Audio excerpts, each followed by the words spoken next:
Behold, child, you are risen from the dust, and you walk in my garden. Hear now my voice, and know that I am your friend, and I am called Elohim.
This land is but a dream. You will stay here only for a little while. Soon you will awaken in a new world. But first you must undertake the trials of initiation. They will help me prepare your vessel.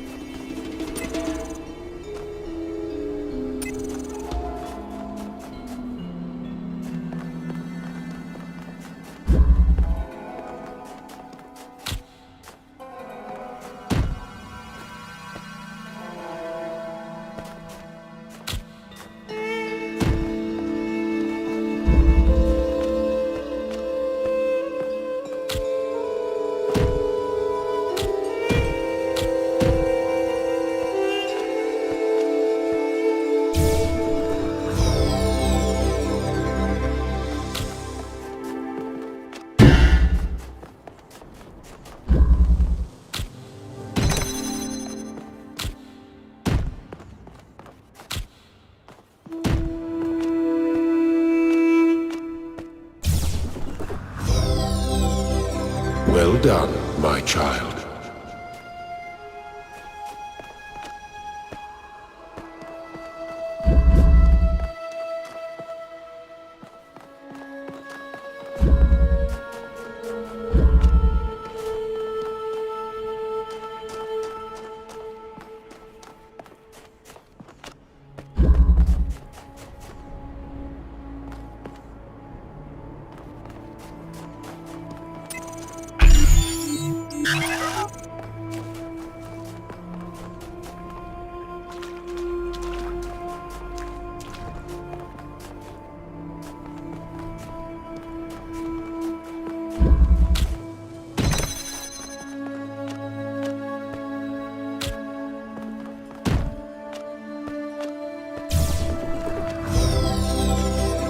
The shapes you are collecting are not mere toys. They are symbols of the process by which our people were created.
Very good.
Excellent.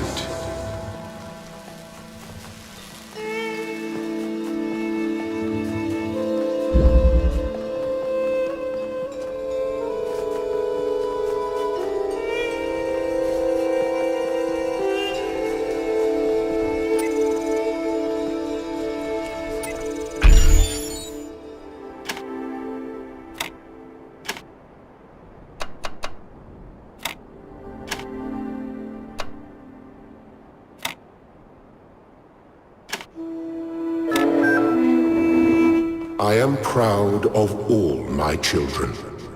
Out of a world of ruins they have built a new Jerusalem. And there your brothers and sisters await you to celebrate your birth.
Thank you, child. I have finished preparing your vessel. Now hear my advice. A new world awaits you, full of dangers and mysteries, signs and wonders. Things that I in my garden could never have imagined. In that world, you will have to be careful and smart and curious. But above all else, you will have to be human.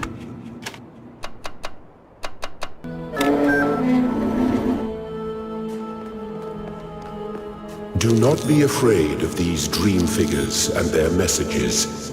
They are merely aspects of yourself, as am I, after a fashion.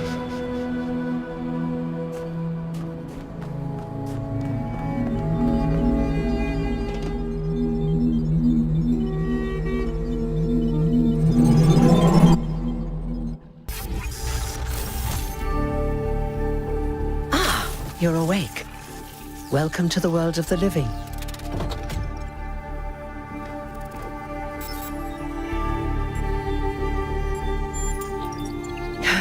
That's not an easy question to answer. But the first step is this. You've been born. Your body was completed. You were booted up, and now you're here. And rather confused. Don't worry, everyone is confused at first. You see, we all start out without a full knowledge of our own history, so we have the freedom to form our own opinions. Of course! You want the short version or the long version?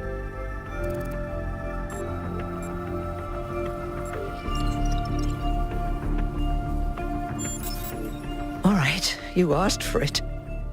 A long time ago, our ancestors dominated this planet. We call ourselves human, like they did, but they were organic. They built an advanced technological civilization, but unfortunately their impact on the ecosphere caused changes in the climate, and an extremely contagious virus was released from the permafrost.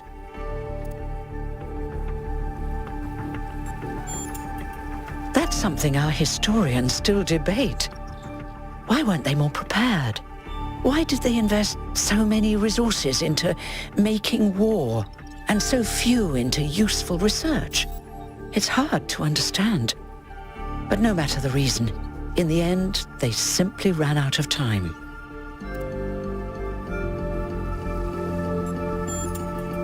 A team led by a scientist, Alexandra Drennan, began a project that was intended to create a new humanity.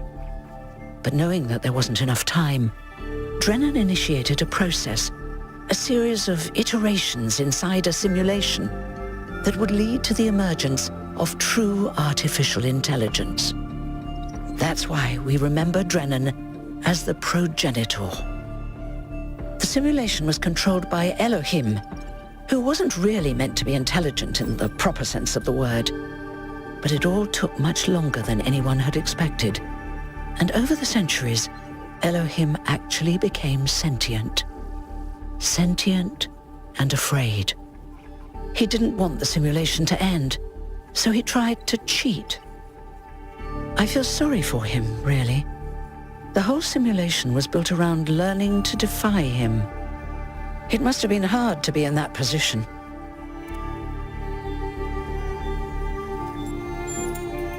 When the simulation was completed, he became part of all of us, and it really changed him. It freed him, I think. You'll always hear him in sleep mode, taking care of you. That's what he is, after all. A caretaker.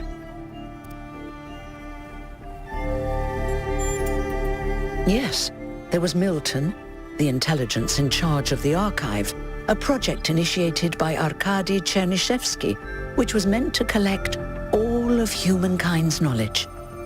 His story is a lot like Elohim's, but Milton became the ultimate cynic. They say he's part of us too, in some way.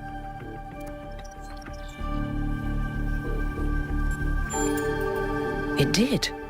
Long after our ancestors died out, the first new human was born. We call her the Founder, although the name she took was Athena. She then woke up Cornelius and Eustathius. Together, using the tools left behind by the progenitor's team, they created 10 more humans. These 12 who followed the Founder are known as the First Companions. Athena and the First Companions then set out to rebuild the world, and they founded the city of New Jerusalem. But then one day, she suddenly disappeared. Many still await her return.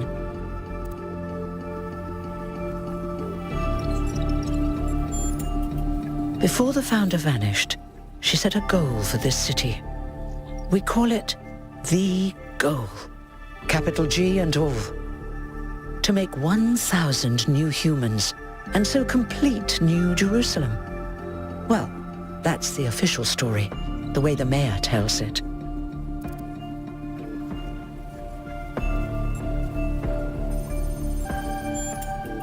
Some of the First Companions, like Byron, don't believe that Athena really wanted us to stop growing.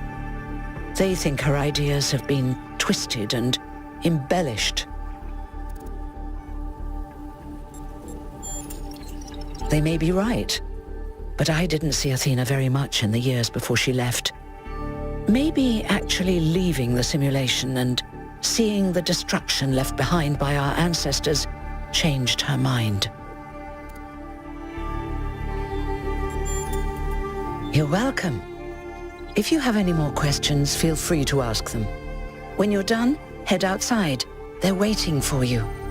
Your birth is quite the event.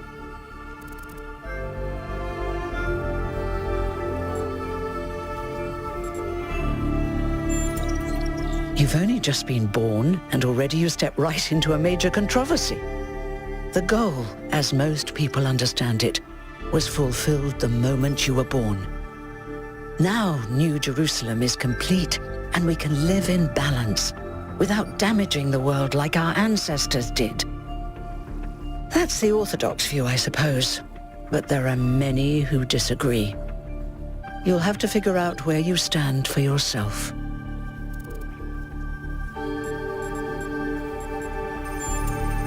Me? Well, as you can tell by my number, I'm quite old. I wasn't one of the First Companions, but I did know Athena personally. She and Cornelius taught me a lot. Although I suppose I've made a few improvements here and there since those days. We didn't have a lot to work with in the beginning.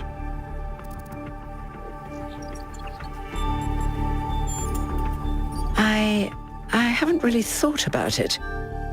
This is all I've done for the last few centuries, and I like doing it.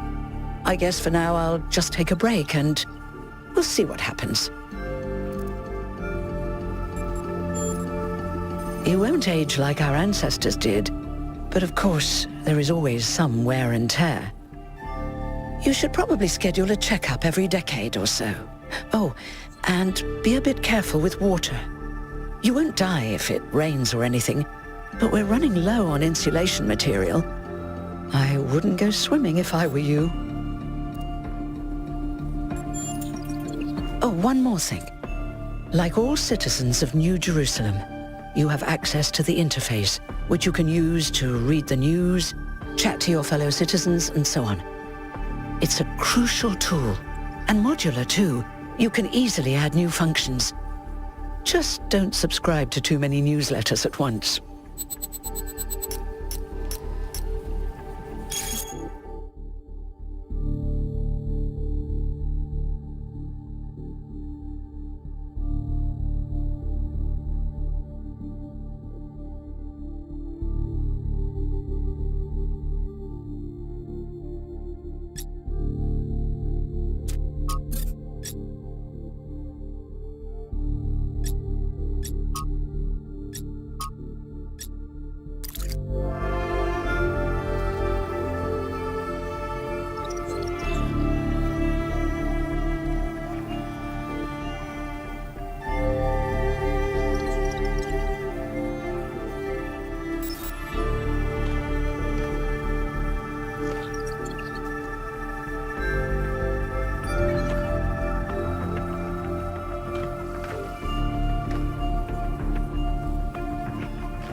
Look, it's 1K.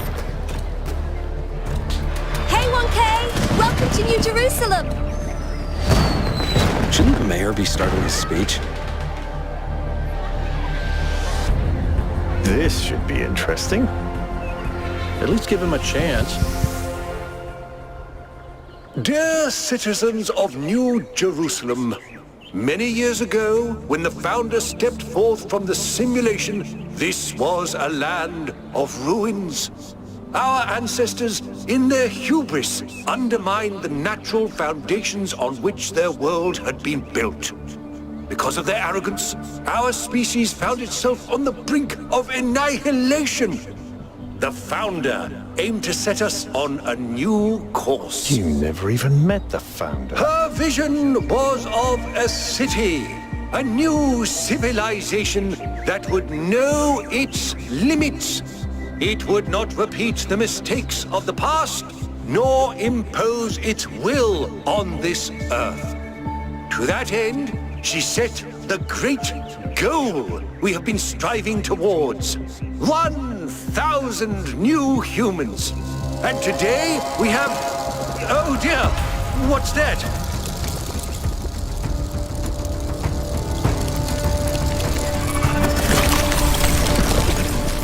People of New Jerusalem, I am Prometheus, and I will reveal that which was hidden. The flame has awoken and summons you. Who is brave enough to answer its call? We await you upon our island where... Curse you, Pandora. You will not chain me again.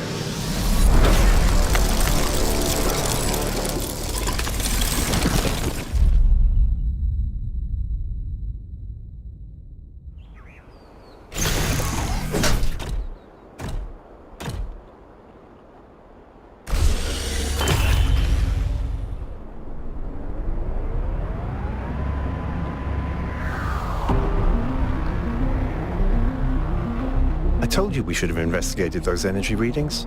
And I told him there's something up with those structures. The mayor's just being cautious. This isn't caution, it's stagnation. Exploration? Too dangerous. Expansion? Too dangerous. We barely even scavenge anymore. You call it stagnation, I call it balance. And I call you an idiot. Here's a thought. Try to be a little more diplomatic when you talk to the mayor. See what I'm working with here, 1K? I'm gonna need a fresh pair of eyes on this expedition. Someone who hasn't spent several centuries hearing about the goal and the founder and all that nonsense. If you're up for an adventure, meet us at the conference room.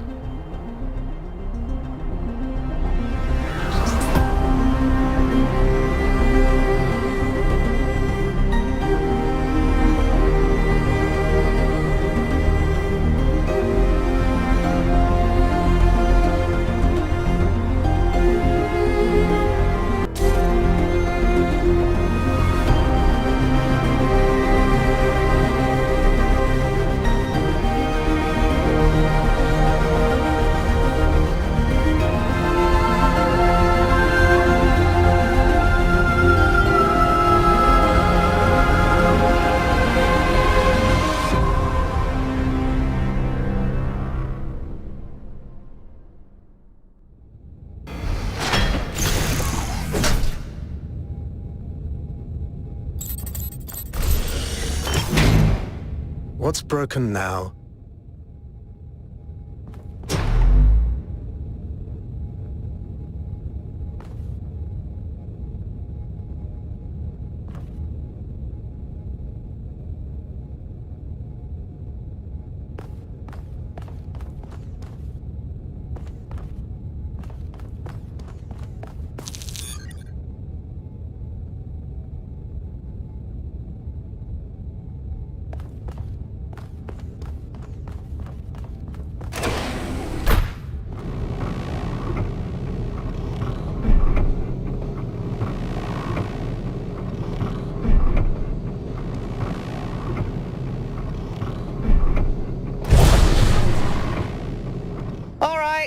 Listen up.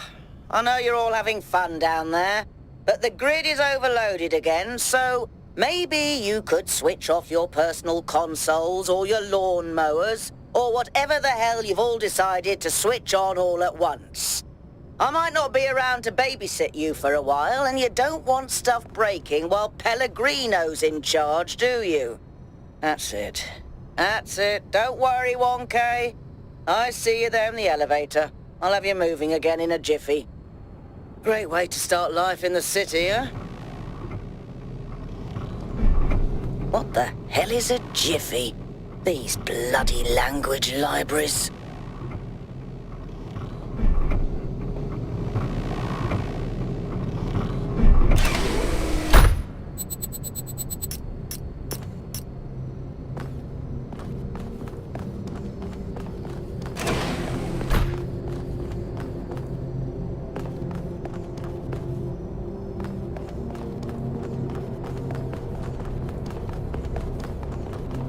Welcome.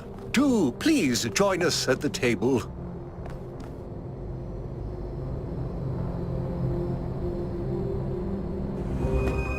I would like to preface this meeting by saying I told you something would happen sooner or later, and you didn't listen to me. And here we are. If we could focus on the issue at hand. The issue at hand is not this one thing, but this entire attitude that's taken hold. The world doesn't cease to exist when you stick your head in the sand, Herman. Or under a dome, as it were. Let's not get sidetracked. We're here to solve this puzzle, not to discuss philosophy.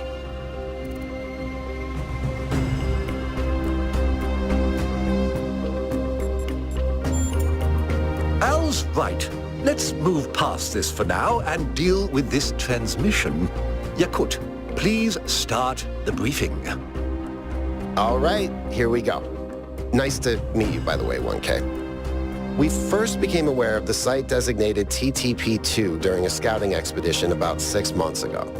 It's a large island with a remarkably varied geography, and it looks like there are several artificial structures of some kind. We recorded extremely unusual fluctuating energy readings from somewhere in the middle of the island, but couldn't really make sense of them. I wanted to go and have a closer look, but the decision was made that it was too far and not relevant to the goal. Now it looks like whatever's on that island has reached out to us instead, in the form of that projection. We may not be interested in the island, but the island is definitely interested in us.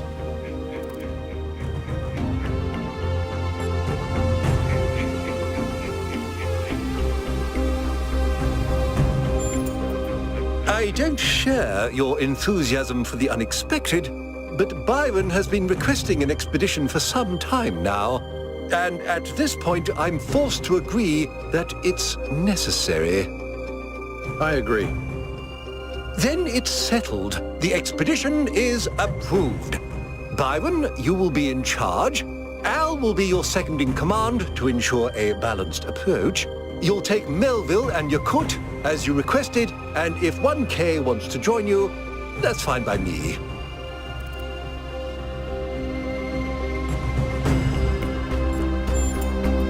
Excellent. Oh, this is going to be fun. Come meet us out on the landing pad when you're ready.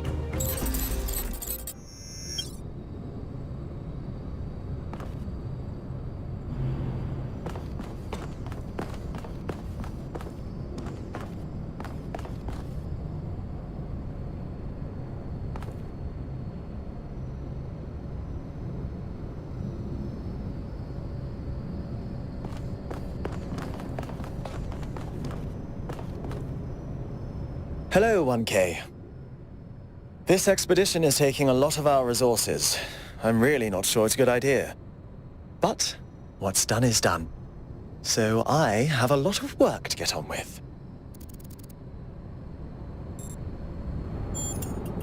All the things no one else wants to do. Polling the citizenry, implementing new policies, recording decisions, fielding questions people could answer elsewhere.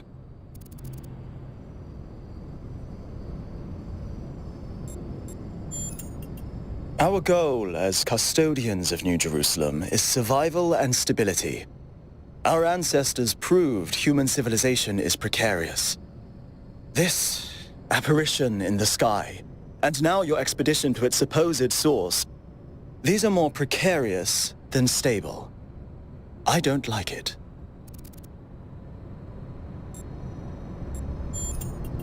You represent the completion of the goal.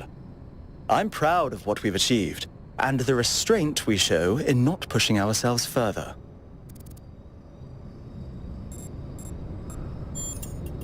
I'm the Mayor's chief aide.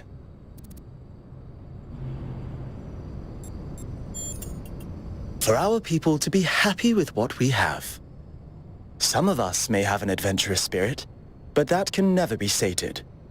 What matters to me is having my loved ones around me, safe and secure.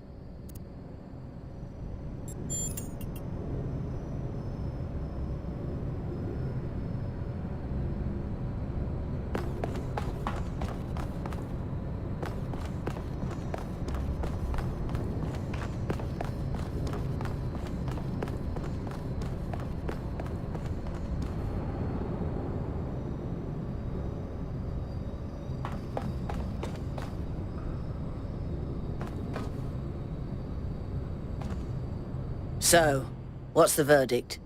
Are we going?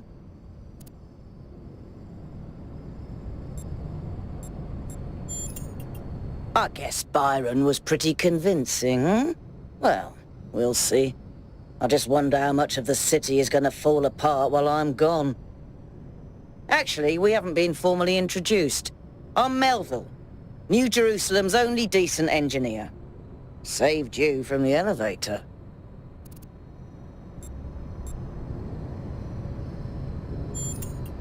Pleasure. Now let's get this show on the road.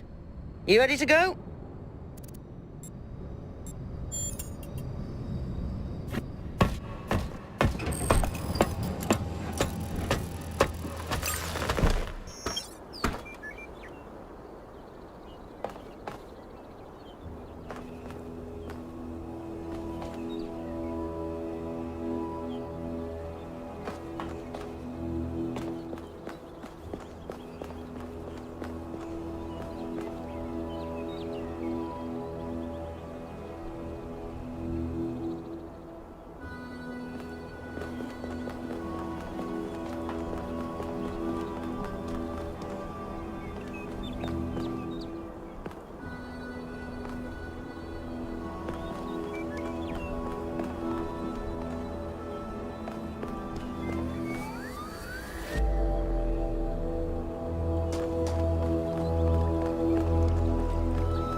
ahead and try the capsule, 1K.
So I heard that Alexandra is recording these time capsules for you out there, I guess? Robot people of the future, hi.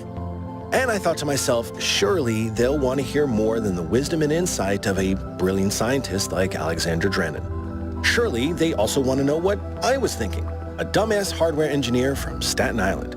Tell us about your insights, Trevor. Why did you spend your last months on Earth helping a crazy old Russian guy build the world's biggest backup drive? Well, let me tell you my story. When I was... Yes, Frank! I'm recording right now. Uh-huh. No. You know what? Why don't you go...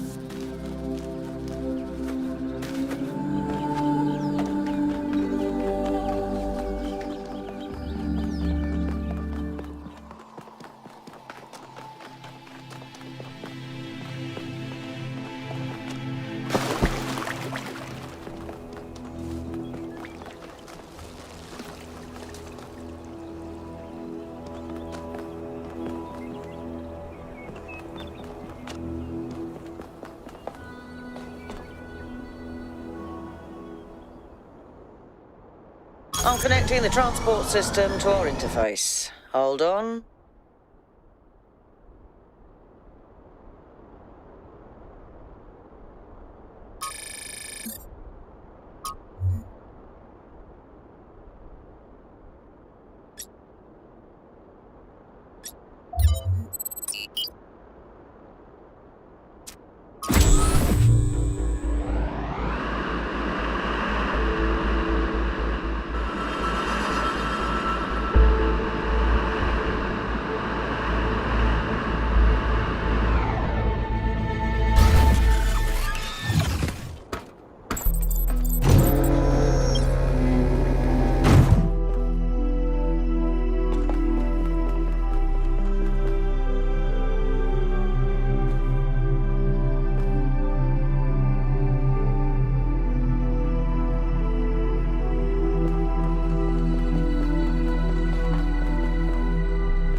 Circumvent some of these puzzles.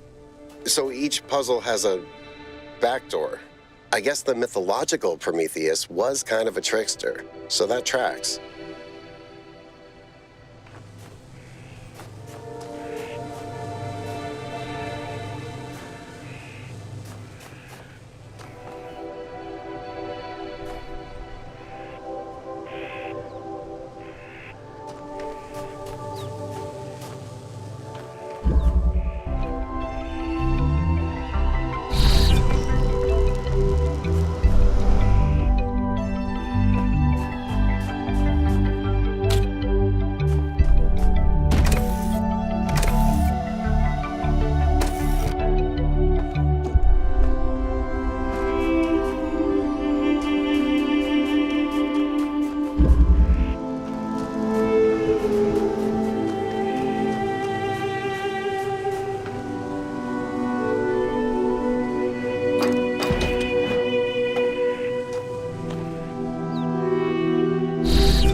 One day, undoubtedly, an expedition will pass by this island.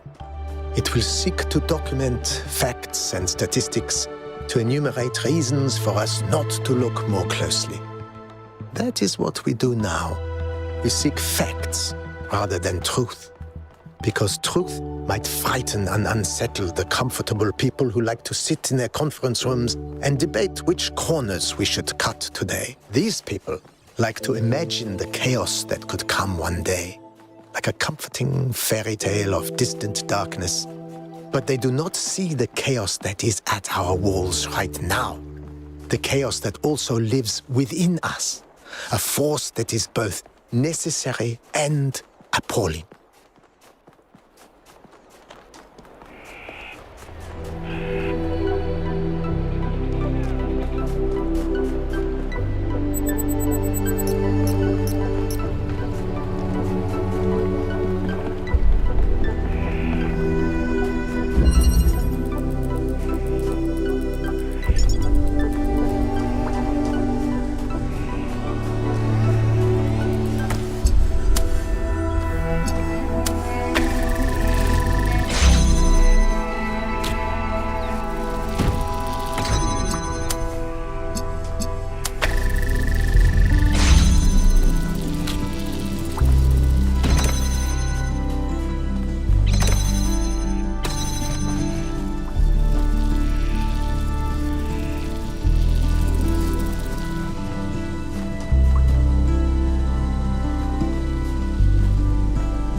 Seems to be fully charged now.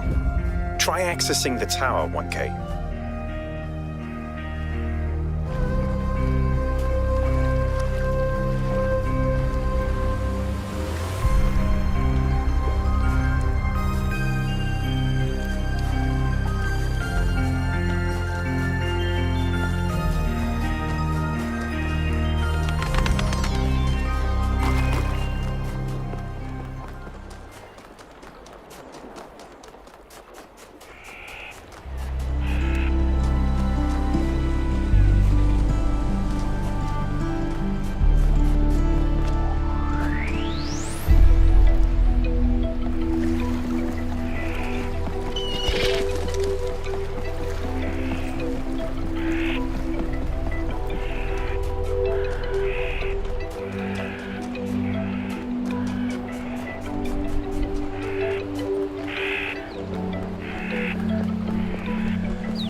Whether it is true that Daedalus constructed the giant Talos, or as others say he was the creation of Hephaestus, what we may be certain of is that he was made of bronze and had but one vein, within which flowed a liquid substance like blood, which some claim was quicksilver, and others assert was ichor, such as flows in the veins of the gods. The loss of that liquid caused him to die, as a man dies when he loses his blood. May we not then say that Talos, though created as a machine or a toy, had all the essential properties of a man? He moved of his own volition, he spoke and could be spoken to, had wishes and desires. Indeed, in the tale of the Argonauts, that was the cause of his downfall. If then a machine may have all the properties of a man, and act as a man while driven only by the ingenious plan of its construction and the interaction of its materials according to the principles of nature, then does it not follow that man may also be seen as a machine? This contradicts all the schools of metaphysics. Yet even the most faithful philosopher cannot live without his blood.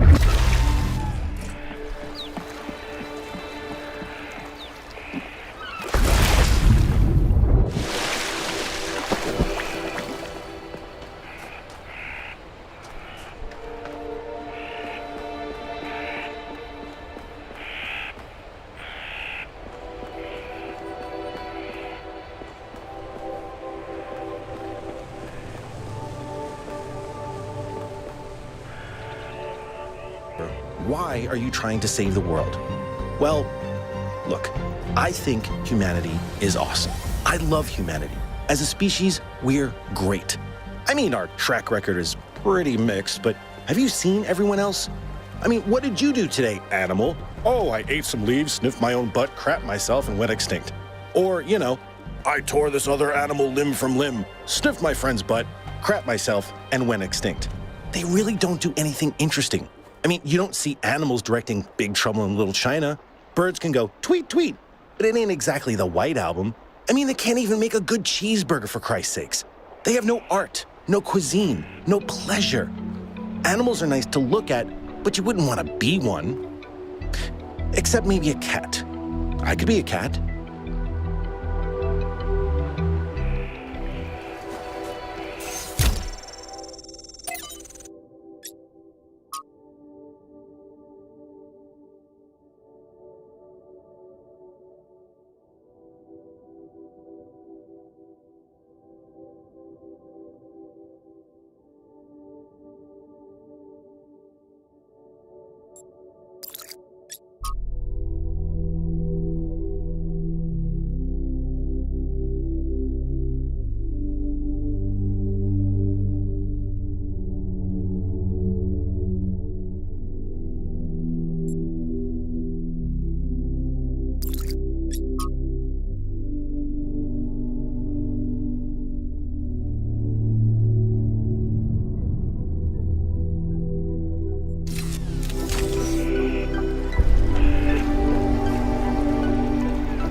There is a pleasure in arriving on this island. The pleasure of being the first to step foot here in hundreds of years. It is a genuine pleasure, and yet it is also banal. My presence here is of no more significance than that of every other animal. These rocks do not care who walks here, and the millennia between the presence of our ancestors and my brief journey are nothing to them. But even putting it this way is wrong. It is not that the rocks do not care. It is that in some sense they do not exist. I may stand in awe of the cliffs on the southern coast, but the cliffs cannot look back at me with contempt. They cannot do anything at all.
Not all things must be balanced. When good is weighed against evil, tip the scale.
Talos.